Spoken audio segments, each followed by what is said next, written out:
and I know Brother Scott here personally, and I'm upset with him right now. Because what Brother Scott said is that when they were doing their water event, they're on the phone until 1 and 2 o'clock in the morning trying to figure out how they're going to do something. Did you get a call from Mike Scott? I didn't either.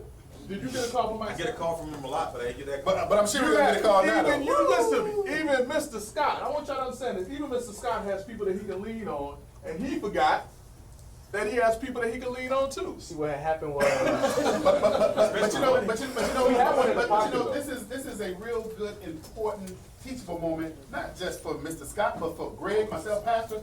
Here's the piece that we don't do a good enough job of, but we're learning from it. we had one in the To pocket. connect with each other better and develop that trust. But here's something that we can't get to the end of this without addressing this, and I'm no expert in this. Greg and I have a friend by the name of Dr. Randy Nelson. Dr. Randy Nelson, who is a professor at Bethune-Cookman University, the Center for Law and Social Justice.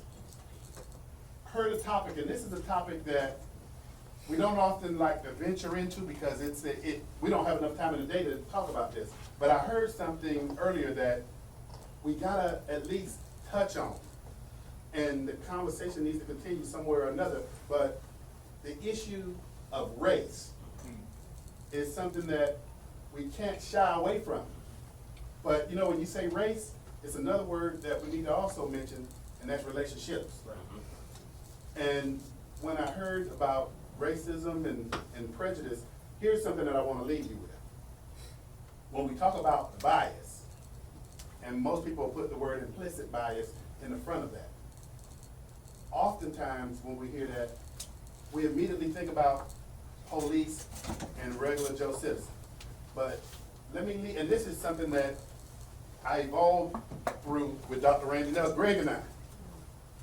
Think about this and realize this. Each and every one of us sitting in this room has bias. Each and every one of us sitting in this room has bias. So, and here's the example Dr. Nelson taught us through some of the training. Me being a black man, if I was a police officer and I see a white guy driving down the road with swastikas and all this on his car, I have a bias toward this guy. You do. I have a bias. I gotta be honest. But here's the difference. I need to conduct and carry myself a certain way that's respectful. And the only way that that bias that I have in me is actually realized is if this person gets out of their vehicle and start acting the way my bias told me that this person is. If they get out and shake my hand and say, hey, Mr. Love, all that's going out the window. Right. But what we need to focus on is the fact that race is a topic that, yes, we need to embrace and address, but we also need to address the issue of relationships. Pastor. You said we gonna talk and we can just give a little confrontational agreement. Yes. I hear everything you said, but I have to take it a step further. I think we also have to be mindful. When I first started driving, my mom taught me something. She said, it's not about you driving your vehicle only, but you have to be mindful of those around you and govern yourself accordingly, how they may be driving. You're right. And so I think that as we should not, because we all have a degree of bias. Sometimes African Americans, we root for certain teams because they got a black quarterback. They got a black coach, just to be honest, you know. We want Tony Dungy because he's black. And I'm all about that too. But we are very prejudiced as if somebody else did the same thing, we have a problem with it. But I think that we have to be mindful also that certain elements about us will also sometimes attract those who are not as mature. And sometimes we're faced with something because we don't know who we're dealing with yet. You're right.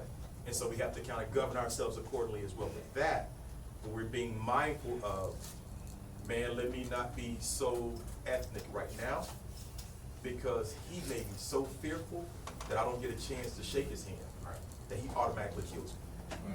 And so that's the stuff that we got to also teach our community, that certain things, and it's not because it's on a platform that it's never been done.